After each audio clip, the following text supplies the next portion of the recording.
Assalamualaikum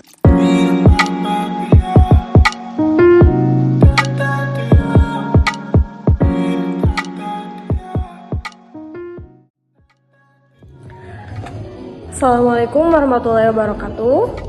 Halo semuanya, perkenalkan nama saya Safitri Nuraini dengan nomor induk mahasiswa 3403240057, mahasiswa Fakultas Ekonomi Universitas Galuh. Dalam video ini, saya akan membahas topik yang sangat relevan dengan kehidupan kita sehari-hari, yaitu perusahaan multinasional atau yang biasa disebut MNC. Pernahkah kita berpikir, sabun yang kita pakai, smartphone yang kita genggam, atau makanan yang kita konsumsi, banyak diantaranya berasal dari perusahaan global yang beroperasi lintas negara. Seperti pada gambar di atas, deretan logo perusahaan multinasional yang sudah kayak teman nongkrong di dompet kita. Toyota buat mobil impian, Indofood buat mie instan penyelamat akhir bulan, Microsoft buat tugas yang selalu mepet deadline, dan Google, ya, buat nyari jawaban hidup dan skripsi.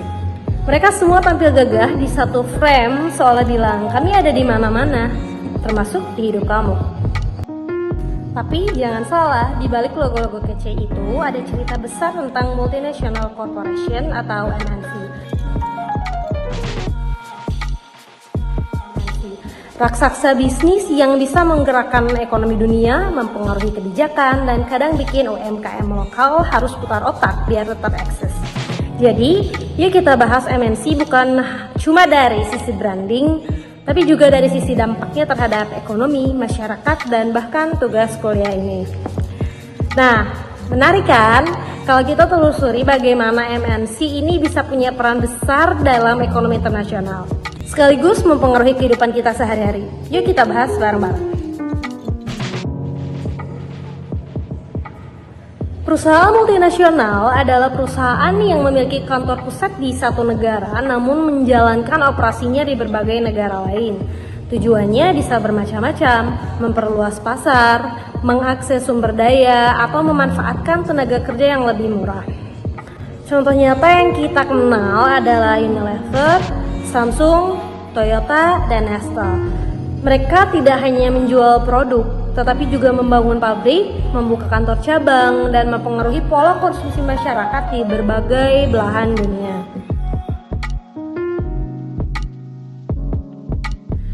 Selanjutnya, ada pun ciri utama dari MNC, yaitu memiliki kantor pusat di satu negara, menjalankan operasi bisnis global melalui anak perusahaan atau cabang di berbagai negara. Strategi dan manajemen biasanya terpusat secara global, tetapi disesuaikan dengan kondisi lokal.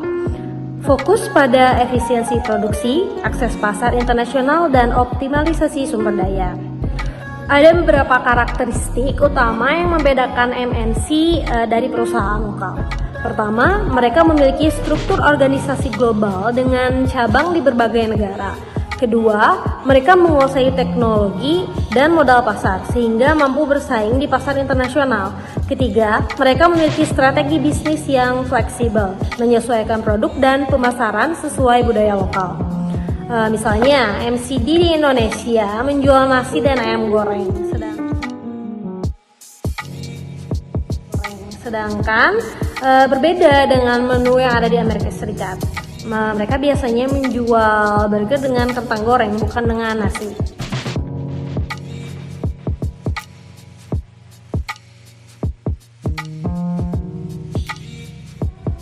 Adapun beberapa perusahaan multinasional yang beroperasi di Indonesia, diantaranya ada Unilever di bidang produk konsumen, ada Nestle di bidang makanan dan minuman, ada Toyota di bidang otomotif, ada Samsung di bidang elektronik, ada Shell dan ExxonMobil di bidang energi,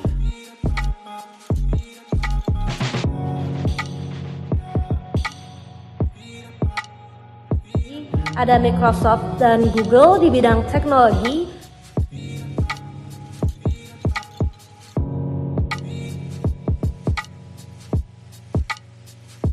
Ada Honda di bidang otomotif,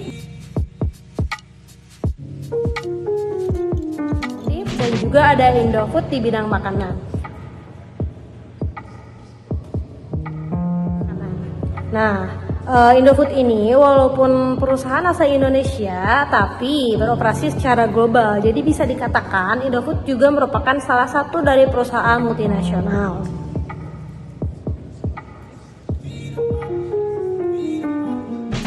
Selanjutnya adalah tujuan dari keberadaan MNC. Yang pertama, memperluas pasar internasional. Yang kedua, mengurangi biaya produksi dengan memanfaatkan tenaga kerja dan sumber daya lokal. Yang ketiga, mendekatkan perusahaan dengan konsumen global. Dan yang terakhir adalah memanfaatkan kebijakan investasi asing di negara tujuan. Bisa dibaca ya teman-teman untuk tujuan dari keberadaan MNC.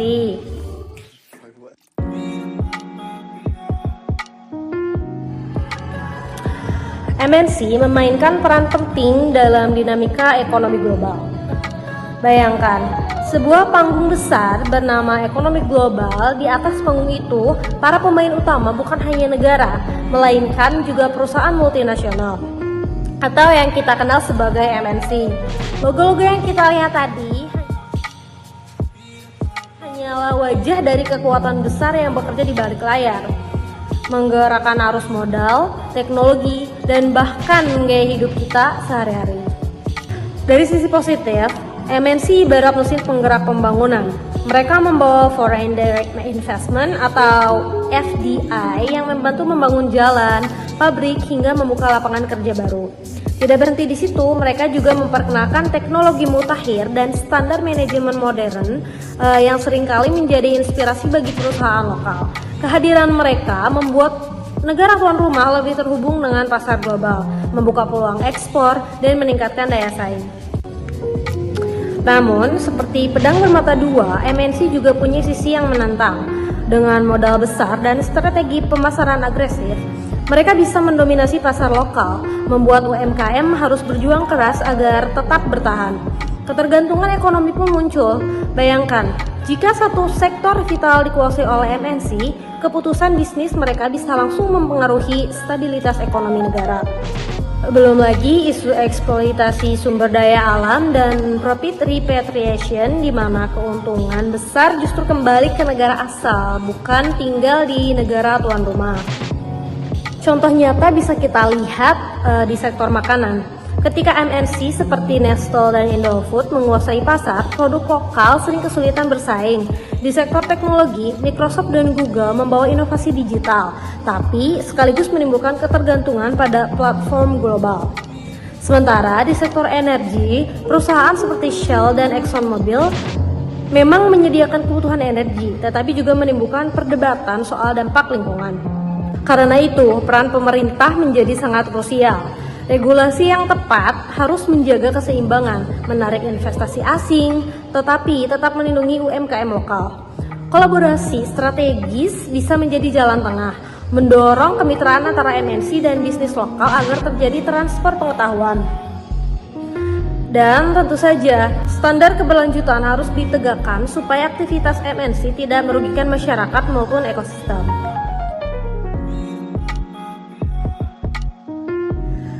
Oke, selanjutnya mari kita lihat dua contoh MNC yang sangat berpengaruh di Indonesia. Oke, yang pertama adalah Unilever.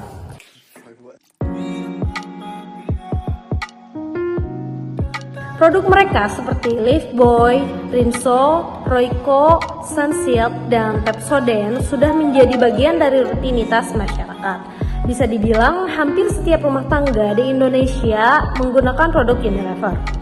Unilever memiliki pabrik besar di Cikarang yang mempekerjakan ribuan tenaga kerja lokal. Artinya mereka tidak hanya menjual produk, tetapi juga berkontribusi pada penyerapan tenaga kerja dan pembangunan industri Indonesia. Selain itu, Unilever juga bekerja sama dengan ribuan UMKM sebagai pemasok bahan baku maupun distributor. Jadi ada ekosistem bisnis yang terbentuk. Tidak berhenti di situ, Unilever juga aktif dalam program Corporate Social Responsibility atau CSR. Misalnya, kampanye kebersihan, pengurangan sampah plastik, dan edukasi kesehatan. Jadi, Unilever ini bukan hanya sekedar perusahaan asing, tapi juga aktor penting dalam ekonomi dan sosial masyarakat Indonesia. Bayangkan, kalau Liquid tiba-tiba hilang di pasaran, bisa-bisa mahasiswa kos-kosan bingung cari sabun pengganti dan ujian jadi lebih menegangkan karena ya aromanya beda ya.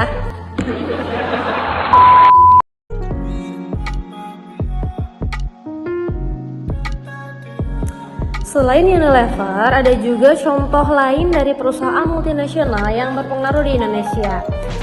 Itu yang kedua adalah perusahaan Samsung.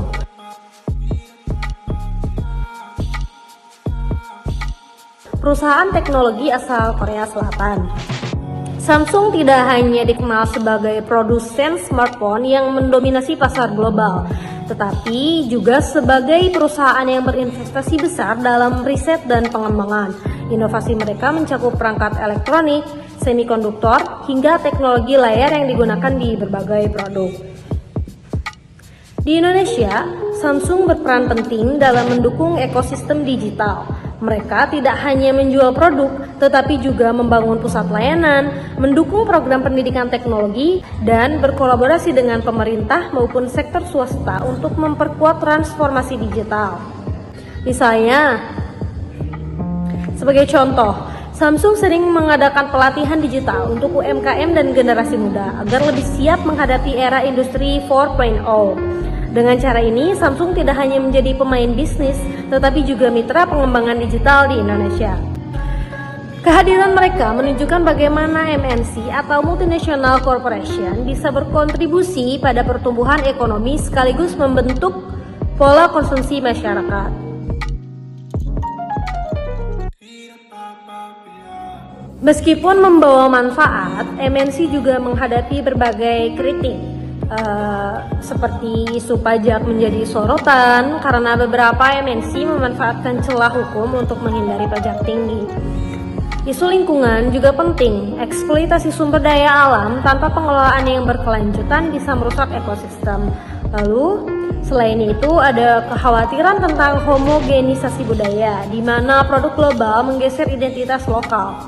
Oleh karena itu, regulasi dan pengawasan dari pemerintah sangat diperlukan agar MNC beroperasi secara adil dan bertanggung jawab. Seperti yang sudah dijelaskan sebelumnya mengenai regulasi pemerintah.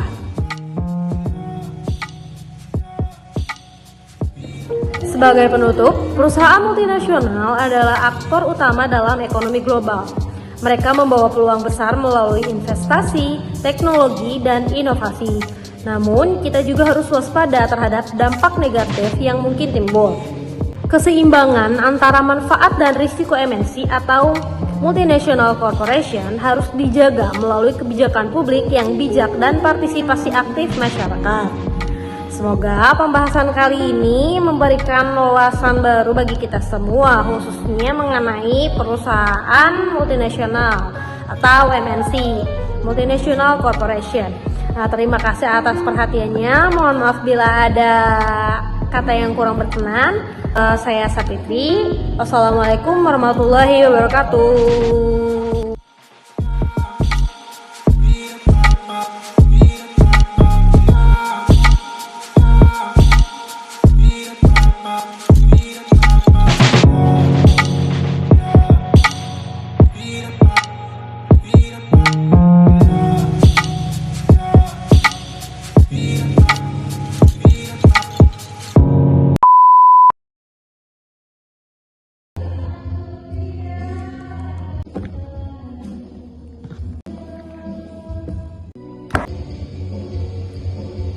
Tadi sisi positif, ibarat mesin. Oke.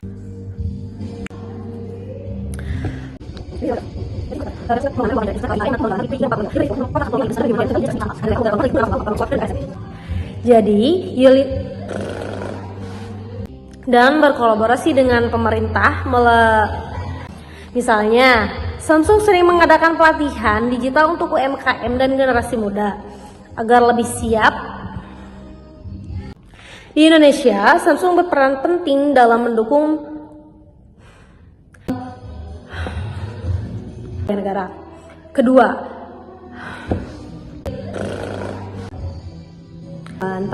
pabrik hingga membuka lapangan kerja baru. Tidak berhenti di situ, mereka juga belum lagi isu eksploit Indonesia, tapi beroperasi secara mungkin timbul keseimbangan antara manfaat dan risiko MNC. Terima kasih atas perhatiannya. Mohon maaf bila ada bahasan yang tidak berkenan. Saya Sapitri. Wassalamualaikum warahmatullahi wabarakatuh.